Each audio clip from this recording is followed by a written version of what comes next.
Jadi di sini kita akan mengenal bagian-bagian dari mikrometer. Yang pertama ada anvil, dan di sini ada frame. Sini skala utama, scalonius. Di sini ada thimble, di sini, dan ada raket. Yang terakhir ada lock atau kunci. Pertama-tama kita akan melakukan kalibrasi, yaitu yang pertama spindle ini diputar. Yang kedua, ini di belakang ada lubang, bisa menggunakan kunci.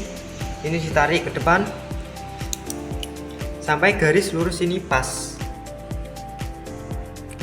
dan mikrometer siap digunakan.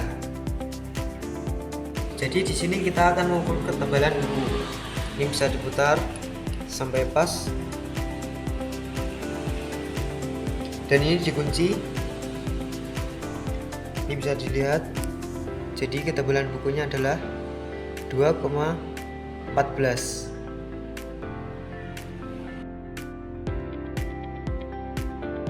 Jadi sebelum kita menghitung jumlah hambatan pada resistor, mari kita kalibrasikan dulu alat multitester ini. Caranya gini, kita satukan plus dan min, dan diposisikan di ohm, simbol ohm kali 10. Kita satukan. Nah, kita paskan ke 0 ya, tidak boleh melebihi dan tidak boleh di belakang 0.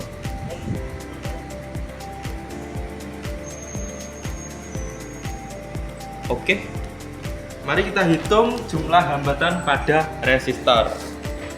Nah, kita cari yang huruf R. R mana? RX ini ya. Nah, dapat di angka 40 ya teman-teman ya. Nah, setelah kita dapat di angka 40, mari kita hitung rumus. Rumusnya hukum ohm adalah V sama dengan I kali R, atau tegangan sama dengan arus kali resisten. Jadi di sini kita dapat menghitung, kita dapat 40 dikali 10 tadi ya, dikali 10. Jadi kita dapat 400. Jadi jumlah hambatan pada resistor adalah 400.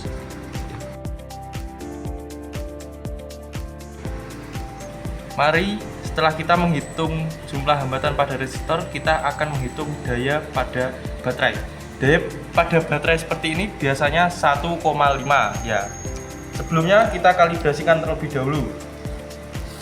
Kita pindah ke DC volt. Jadi jika 1,5 kita pindah ke 2,5. Tuh. 2,5, oke. Lalu kita ini apa itu? Samakan dulu nolnya. Kalibrasikan. Bentar, gak nyala. Jadi setelah kita kalibrasi di awal pertama tadi, mari kita hitung baterai. Baterai ini memiliki 1,5 volt biasanya ya, dan kita posisikan ke DCV. Jika 1,5 berarti kita ambil di angka di atasnya, yaitu 2,5. Oke, mari kita hitung berapa jumlah arus daya yang ada pada baterai. Jadi plus kita tempelkan ke kutub plus ya, min ke min. Oke, kita dapat di angka 25. Oke, mari kita hitung. Jadi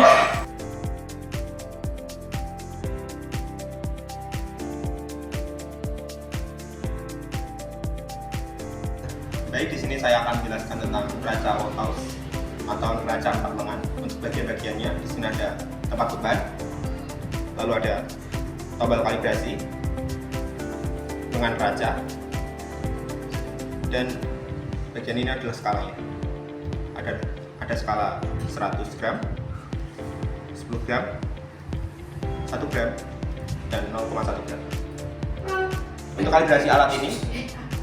kalibrasi alat ini akan terkalibrasi bila posisi ini ada di angka 0, tepat di angka 0. Dan untuk kalibrasinya bisa menggunakan ini, atau bila ininya rusak bisa menambah beban pada ini dan tidak dihitung pada saat pengukuran nanti. Di sini saya akan menggunakan penghapus papan tulis sebagai contoh untuk mengukur bebannya.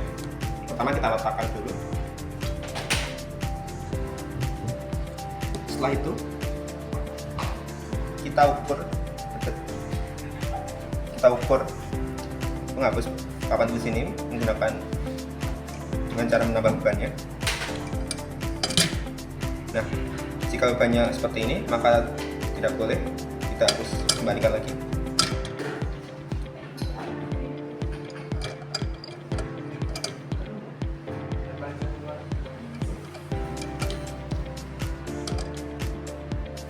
Nah, seperti ini juga tidak boleh, maka kita kembalikan lagi ke 20.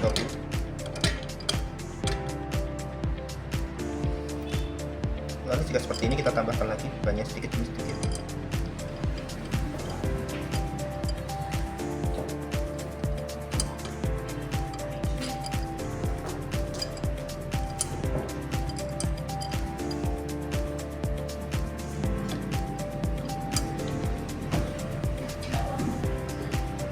Dan sepertinya 5 gram.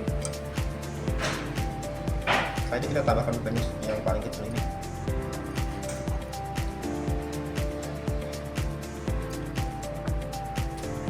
Ini bisa menggunakan pensil atau alat yang kecil agar tidak mengganggu timbangannya.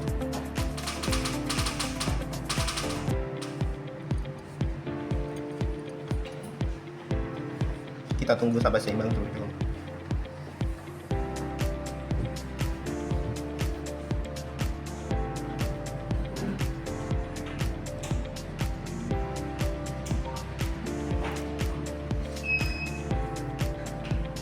Oke, sepertinya sudah seimbang ya. Mari kita hitung.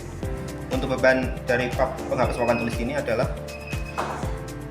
20 gram ditambah 5 gram ditambah kurang lebih 0,85 gram. Jadi kira-kira berat penghapus papan tulis ini adalah 25,85 gram. Dan perlu diingat, untuk penambahan beban itu tidak boleh langsung mulai dari yang paling kecil, kita harus mulai dari yang paling besar terlebih dahulu. Baik, sekian dari saya. Setelah penggunaan alat, yang paling penting adalah mengembalikan semua timbangan ke posisi 0. Kembalikan semua beban ke posisi 0.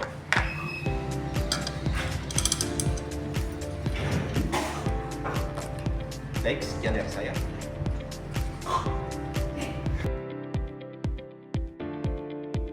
Mari kita mengenal bagian dari jangka sorong.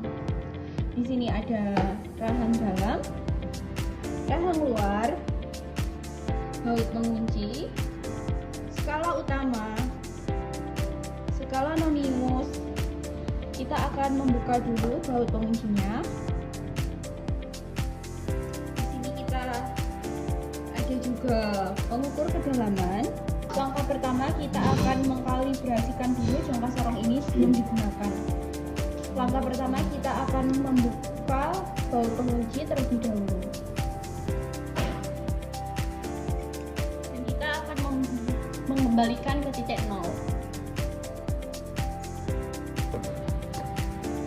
Kita akan mencoba mengukur diameter luar, diameter dalam, panjang, dan kedalaman spidol ini. Pertama-tama kita akan melakukan pengukuran diameter luar dari spidol ini. Kita akan mencoba mengukur diameter luar dari spidol ini. Spidol harus tegak lurus dan tidak boleh condong kemana-mana. Lalu kita kunci baut pengunci ini agar tidak bergeser.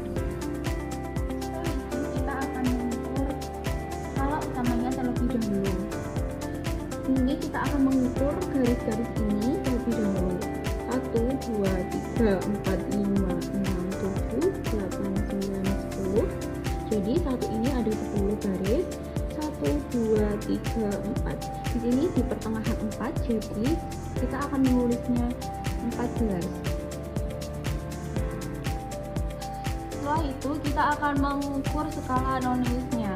Kita akan mencari garis yang setara dengan garis skala utama, yaitu di sini ada 6.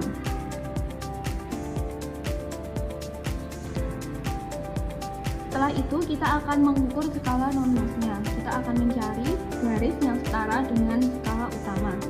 Di sini yang garis yang paling setara yaitu adalah 5.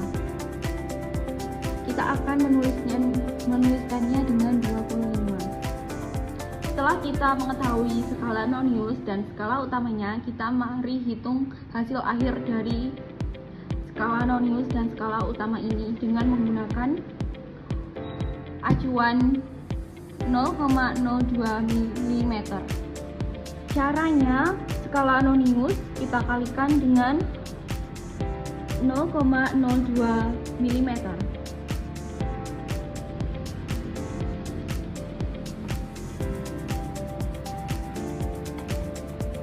Jadi jumlahnya adalah,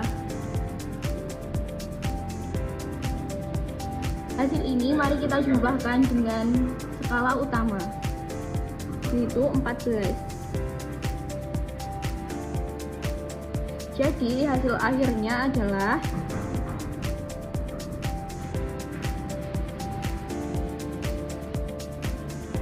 hasil dari diameter luar spidol adalah 14,50. Setelah itu kita akan mengukur diameter dalam jari spidol ini. Tidak lupa kita untuk menguncinya agar tidak bergeser. Cara menghitungnya pun sama seperti diameter luar dari spidol yang sudah kita hitung tadi.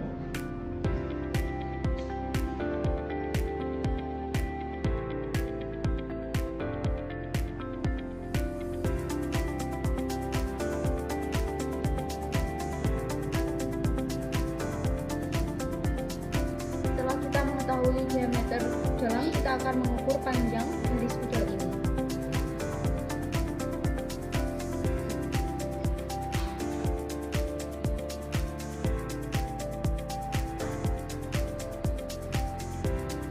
Tidak lupa kita akan mengunci.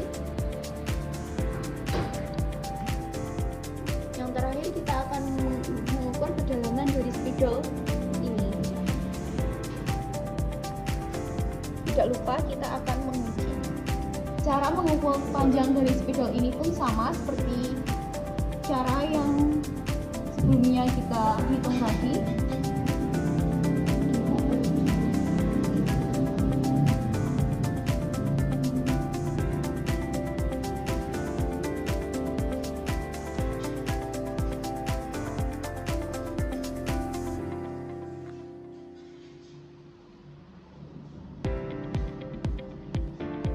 Selanjutnya kita akan mengukur kedalaman dari spidol. Cara menghitungnya pun sama seperti sebelumnya.